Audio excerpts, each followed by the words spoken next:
बहुत समय पहले की बात है। एक घना हरा भरा जंगल था जहां 3 गहरे दोस्त रहते थे। मिक्कू बंदर, डोडो गधा और रिन्नी खरगोश। तीनों दिन भर मस्ती करते, पेड़ों पर झूलते, नदियों के किनारे दौड़ते और हंसी ठिठोली में समय बिताते। लेकिन एक दिन धरती थरथरा उठी। भयानक आवाजें करती बड़ी बड़ी मशीनें जंगल में घुस आईं। पेड़ धराशायी होने लगे, नदियां गंदी हो गईं, हवा में धूल और धुएं का गुबार भर गया। इंसानों ने जंगल काटना शुरू कर दिया था। शुरुआत में तीनों दोस्तों ने सोचा कि ये सब थोड़े दिन की बात होगी, लेकिन जल्द ही मिक्कू का प्यारा बरगद का पेड़ कट गया। डोडो का हरा भरा मैदान सीमेंट की जमीन में बदल गया। रिन्नी का छोटा सा गड्ढा मशीनों के नीचे दब गया।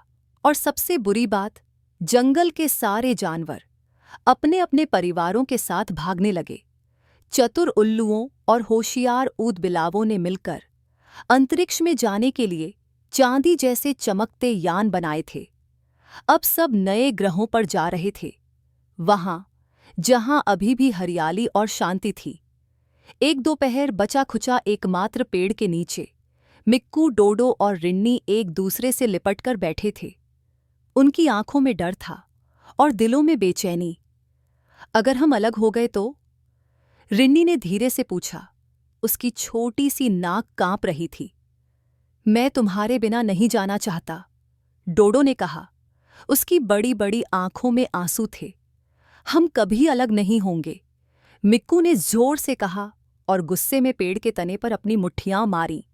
लेकिन जैसे जैसे अंतिम अंतरिक्ष यान उड़ान भरने लगे, चारों ओर अफरा तफरी मच गई। हर परिवार को अलग अलग ग्रहों पर भेजा जा रहा था। रिन्नी का परिवार फ्लोराना नाम के हरे भरे ग्रह पर जा रहा था। डोडो का झुंड संतर नाम के सुनहरे मैदानों वाले ग्रह पर जा रहा था। और मिक्कू का पूरा दल वर्डोनिया नाम के विशाल जंगल वाले ग्रह की ओर। हमें अलविदा कहना पड़ेगा, रिन्नी ने कांपती आवाज में कहा। नहीं कानेकी, मिक्कू चिल्लाया। हम भाग चलें साथ में। लेकिन सच तो ये था कि अब छिपने के लिए जंगल ही नहीं बचा था। खाने का कोई ठिकाना नहीं था, पानी भी सूख गया था। आखिरकार आंसुओं के बीच तीनों ने एक दूसरे को कसकर गले लगाया। वादा करो, डोडो सुबकते हुए बोला। एक दिन हम फिर मिलेंगे। मैं वादा करती हूं, रिन्नी ने अपने नन्हे पंजे से डोडो के खुर पर हाथ रखा। मैं भी कसम खाता हूं, मिक्कू ने दोनों को अपनी लंबी बाहों में समेटते हुए कहा।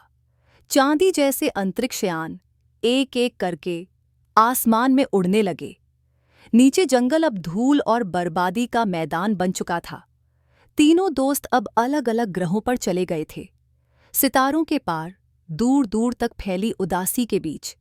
लेकिन उनके दिलों में कहीं एक नन्ही सी उम्मीद की लौ जलती रही, दोस्ती की लौ, जो समय, दूरी और दुहक से भी मजबूत थी। और अनंत आकाश गंगा के किसी कोने में तीनों दोस्त उस दिन का सपना देखते रहे, जब वे फिर एक साथ मिलकर किसी नए आसमान के नीचे हंसेंगे, खेलेंगे और कहेंगे, हम कभी भी सच में अलग नहीं हुए थे। साल बीत गए। मिक्कू वर्डोनिया के हरे भरे जंगलों में बड़ा हो गया। डोडो संथर के सुनहरे मैदानों में ताकतवर और तेज दौड़ने वाला बन गया। और रिन्नी फ्लोराना के रंग बिरंगे फूलों के जंगल में सबसे होशियार खरगोश बन गई। लेकिन तीनों के दिल में एक कोना हमेशा खाली रहा। दोस्तों के बिना उनकी दुनिया अधूरी थी। हर रात तारे देखते हुए वे एक दूसरे को याद करते। एक दिन पूरे यूनिवर्स के लिए एक बड़ी खबर फैली। तीनों ग्रहों के बीच मिलन महोत्सव होने वाला था, जहां अलग अलग ग्रहों के जानवर मिल सकते थे, खेल सकते थे और नई दोस्तियां कर सकते थे। मिक्कू ने अपनी लंबी पूंछ लहराई और खुशी से चिल्लाया, मैं वहां जरूर जाऊंगा। डोडो ने अपने खुर जमीन पर पटके और बोला, क्या पता वहां मिक्कू और रिन्नी भी मिल जाएं। रिन्नी ने अपने लंबे कान फड़फड़ाए और मुस्कुराई, अगर किस्मत ने चाहा तो हम जरूर मिलेंगे। जब महोत्सव का दिन आया तो तीनों अलग अलग जहाजों में बैठकर एक विशाल नए ग्रह नवजीवन पर पहुंचे। रंग बिरंगे झंडे लहरा रहे थे। चारों ओर संगीत गूंज रहा था। हर प्राणी अपने ग्रह की वेशभूषा में सजा हुआ था। मिक्कू एक बड़े मंच पर चढ़कर ऊंची आवाज में चिल्लाया, डोडो, रिन्नी, तुम लोग कहाँ हो? डोडो ने मैदान से चिल्लाकर जवाब दिया, मिक्कू, मैं यहाँ हूं। रिन्नी ने भीड़ के बीच अपने छोटे से शरीर को उछालते हुए आवाज लगाई, मैं भी यहाँ हूं। तीनों ने एक दूसरे को देखा। पल भर के लिए सब कुछ रुक गया। फिर जैसे बिजली दौड़ी, तीनों एक दूसरे की ओर दौड़े और गले लग गए। लोगों ने ताली बजाई, बच्चे हंसे और तारे मुस्कुरा उठे। मिक्कू ने आंसुओं से भरी हंसी के साथ कहा, देखा, हमने वादा निभाया। डोडो ने खुशी से उछलते हुए कहा, अब चाहे कितनी भी दूरियां आएं, हम हमेशा मिलेंगे। रिन्नी ने मुस्कुराते हुए कहा, हमारे बीच तो अब पूरी आकाशगंगा भी हार जाएगी।